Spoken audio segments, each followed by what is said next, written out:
Hey everyone, welcome back to Bucky's Customs. Hey, I'm down here in the shop again, standing next to my favorite machine, the Longmill from Sienci Labs. And we're getting ready to build our next video project, so please stay tuned.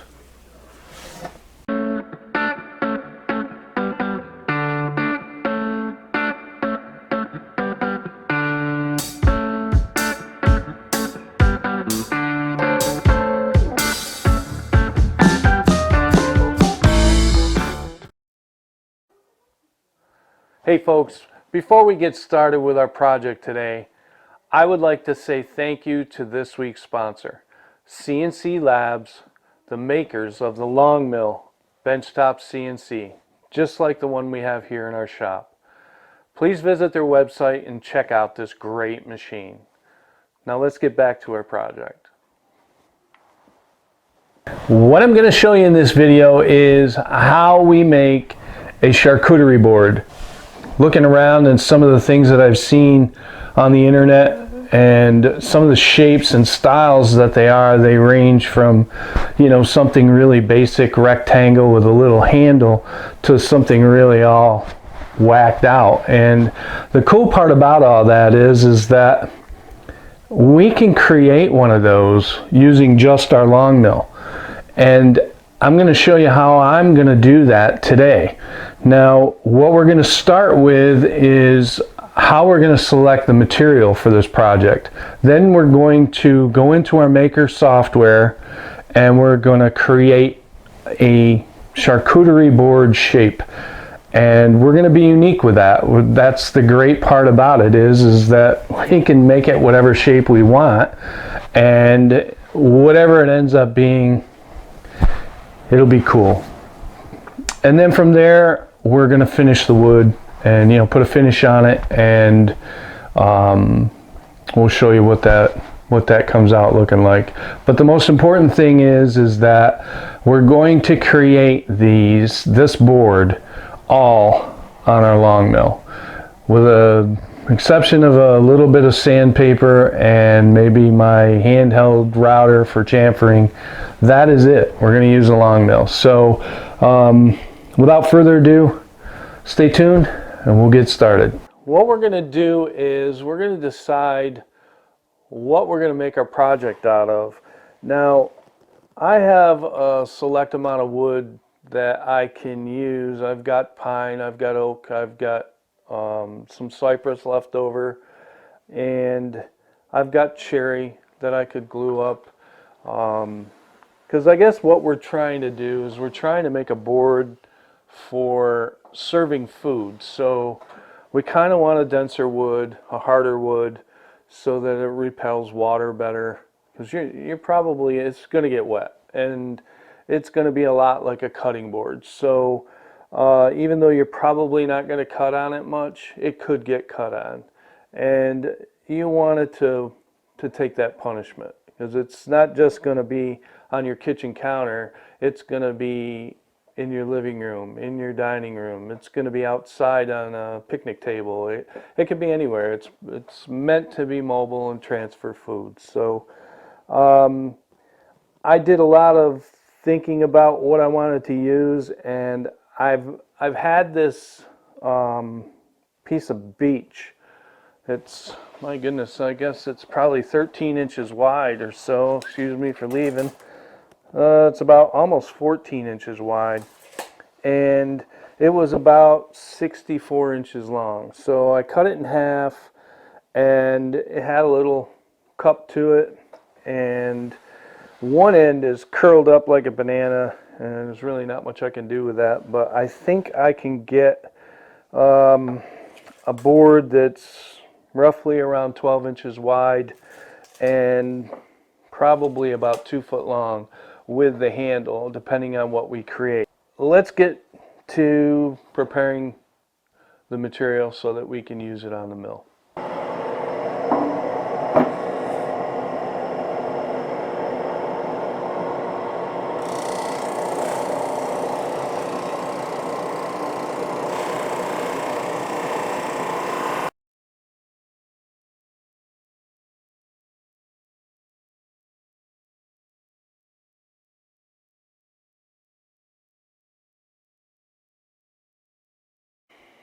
what I just did was I ran it through the drum sander on one side to make it flat. Now I'm going to run it through my planer.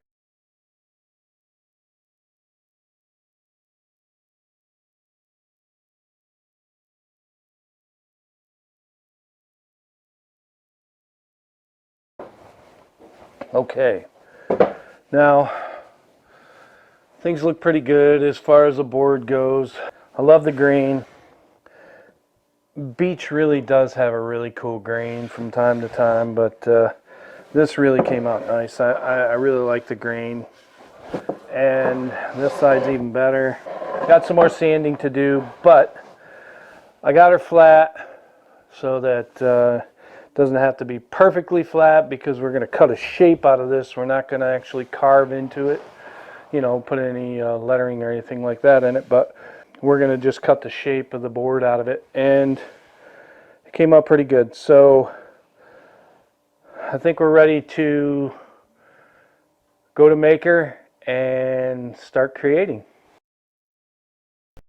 Maker version is what we have, and we are going to do a new model, and we are going to do 12 inches by 23 inches. We're going to keep it at, the units will be inch. We're going to do bottom left.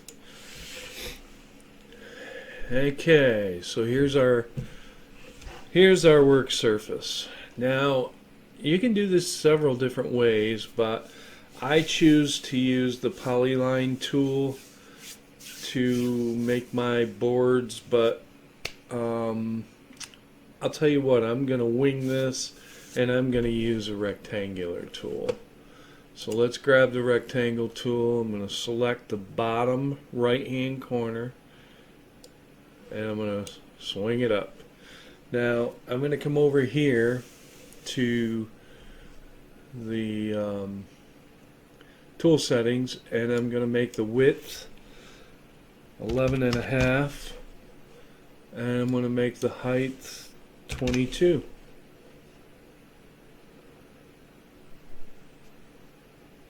And that should do it. So now what we're going to do is I'm going to move this corner here. This point here is going to be, what do we got here? I want to put it at 0. Nope, sorry.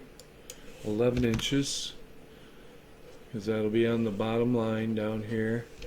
And then we're gonna do, that's set at 7, we're gonna do 0. Nope, we're not gonna do 0. So half of 11 is 5.5, 5 3/4, so 5.75. There we go. So we're starting point in the bottom left hand corner, and we're going to create. Now I want to edit the nodes on this. Obviously we're not going to make a square charcuterie board. We're going to make a funky, all kind of odd misshapen charcuterie board. So what I'm going to do is I'm going to select this. I'm going to maintain smooth curves. I'm going to select this and hit the S button. That's a shortcut for a curve. And I'm going to create a curve here. So what I'm going to do is just kind of get all wonky with it. And we're going to need to make a handle. Assuming that, you know, this is going to be the handle portion. You know, we can select that node there, and they give you odd nodes, different places. You can excuse me, we can just kind of maneuver it around to a shape that we want to kind of adapt. I'll move this down a little bit. There we go. And I think we're going to move this over. We're going to move this down to here. Move this up to here. There we go. There. Got a little wonkiness on the left side. Now we're going to bring this up to 22. We're going to drop this down. Now I want to leave this side straight. And I just think it would be kind of neat to leave that straight. And we're going to just, as you can see, I got my handle being created here. Now by leaving everything smooth, it just takes a lot of the sanding out of it. You know what I mean? A lot of the sanding. So I want to grab that and move it in or out. I like that little curve. Let's make it a little wonky out to there. Let's do that.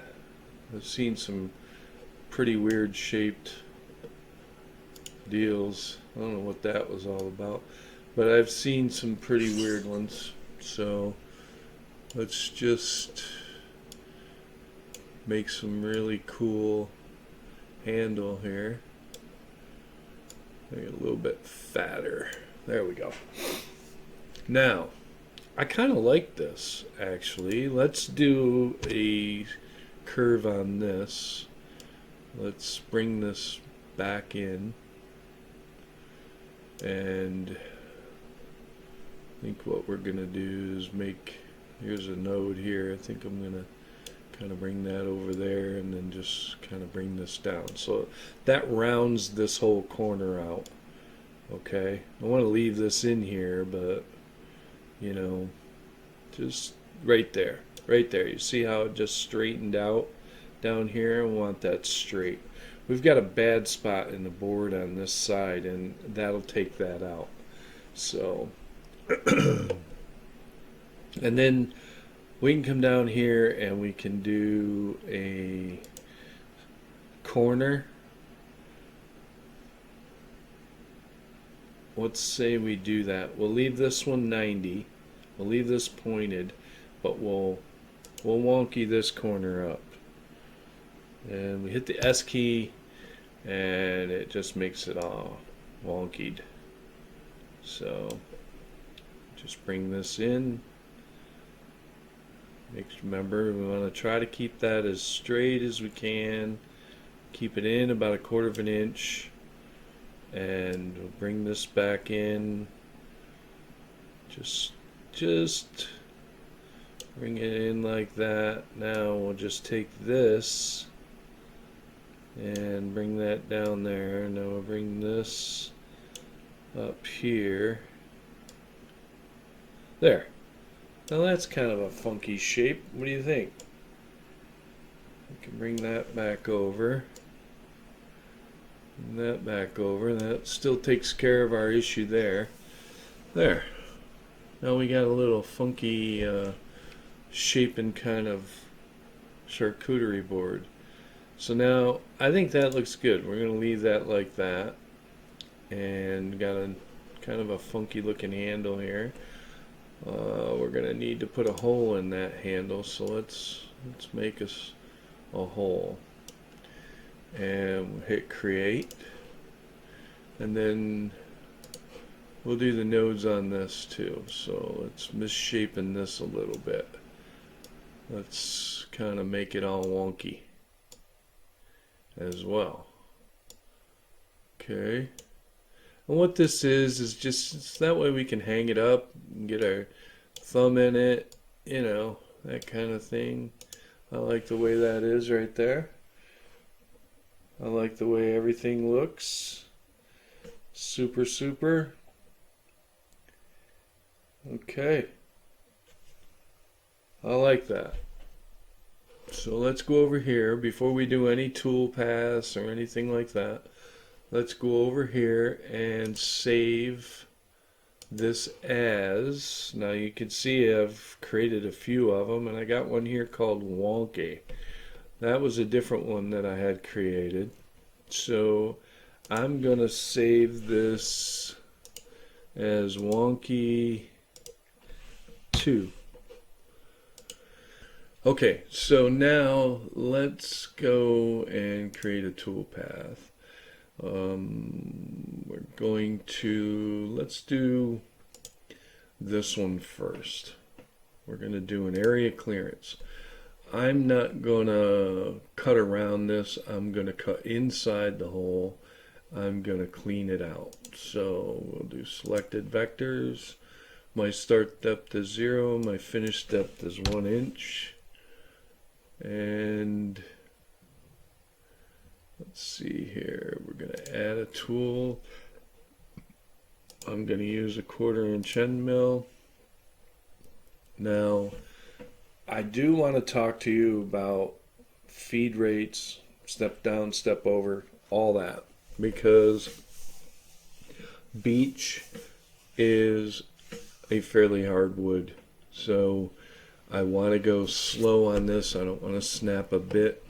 So I'm going to cut my feed rate down. Now I can probably do it like this, but I don't want to take a chance on that. I'm just gonna, it's the first time I ever cut beech. I'm assuming it's a lot like oak or maple, but I do know beech is a hardwood, so we're gonna cut this down. I'm gonna make this 20 on the plunge rate. I'm gonna make the feed rate 60, and we are going to be okay with 0.1 is a little less than 1/8 of an inch of a cut. I think I'm gonna be a little conservative, and I'm gonna do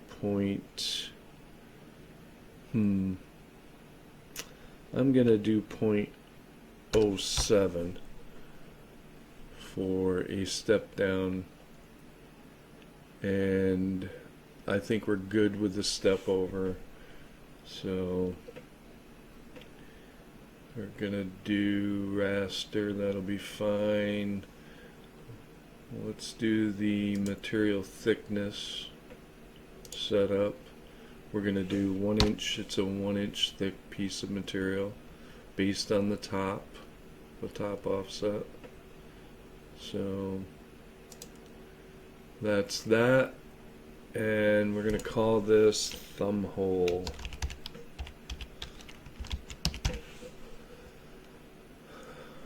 Now, these feed rates and speeds are, you know, once you start to understand your machine and what your machine is capable of, and what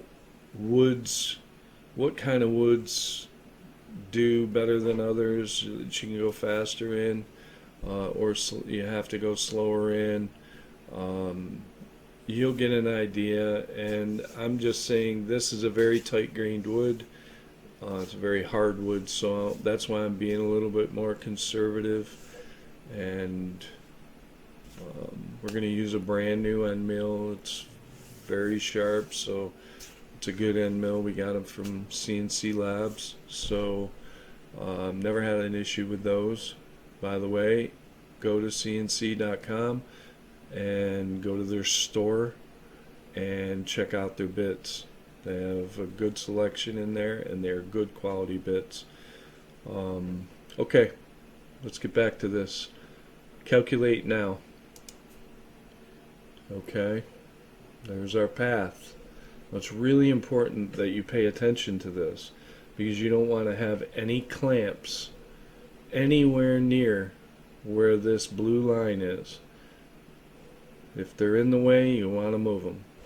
Otherwise, you're going to cut your clamps. So now, we're going to go and close this. Now we're going to select the outline of our charcuterie board, and we're going to create a tool path. We're going to use the profile tool path, and we're going to be on the outside of the path. It's already selected. We're using selected vectors. We're going to collect the tool, be an end mill. I love the 1/4 inch end mill. And are good. We're going to use 2D bridges. They're going to be 0.25 inches long, and they're going to be 0.05 inches thick. And we're going to add them. There you go. I put 4 of them in for me, just as a precaution. I don't really think I need to do it, but we're going to call this outside, and we're going to calculate. So there we go. Our tool paths are completed. Now, the tool path for our perimeter is obvious. That's around the perimeter. But when you do that, when it does the hole, it's going right there. So now we're going to close this, and we're going to want to save these tool paths. Anyway, if you want them both, you want to save them together in one tool path, click just the tool paths. Don't select these individually. So we learned something there. Now we saved it. You saw a little blip in the middle of the screen. It's good to go. We can cancel this, and we can come over here and save and close. And there we go.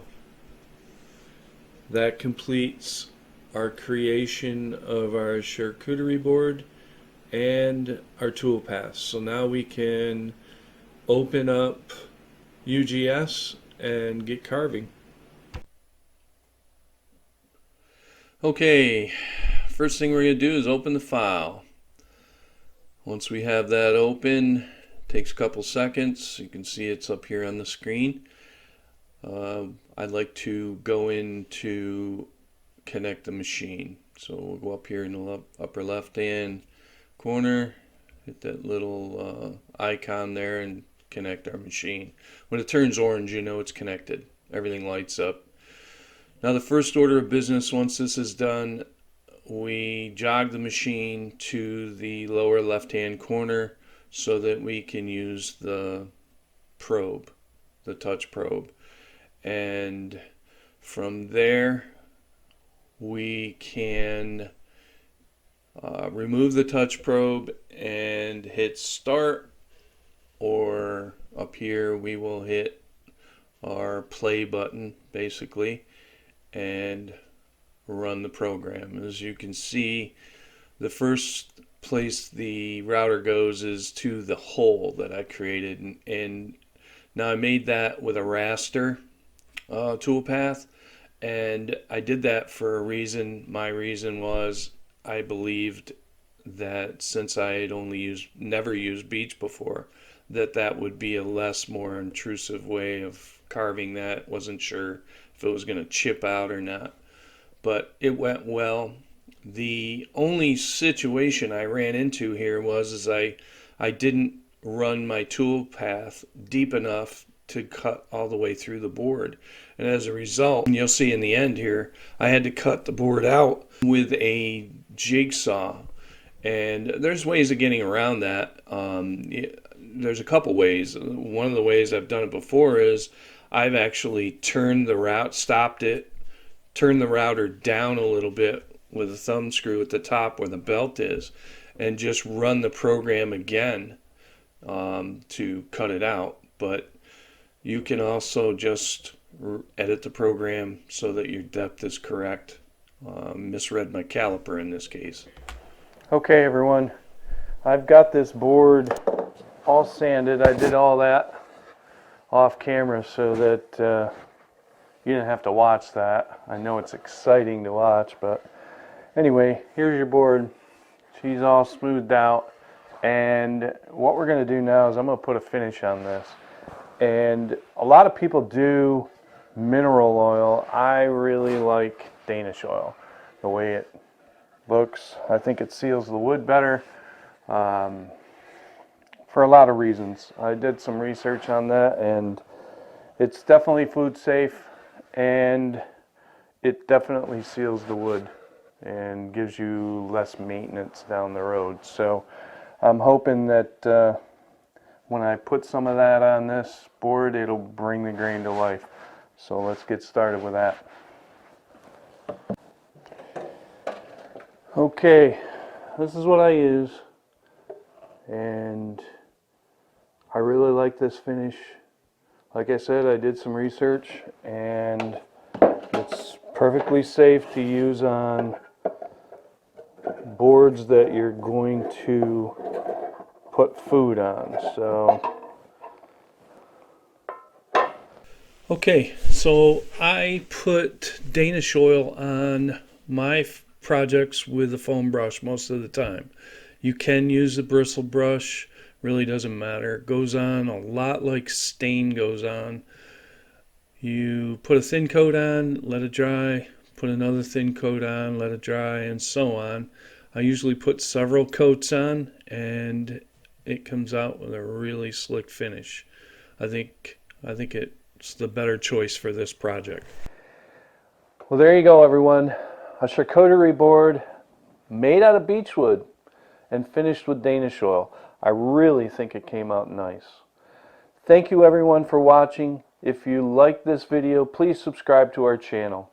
And if you've already subscribed, make sure you ring the bell so you can get notified when I post another video.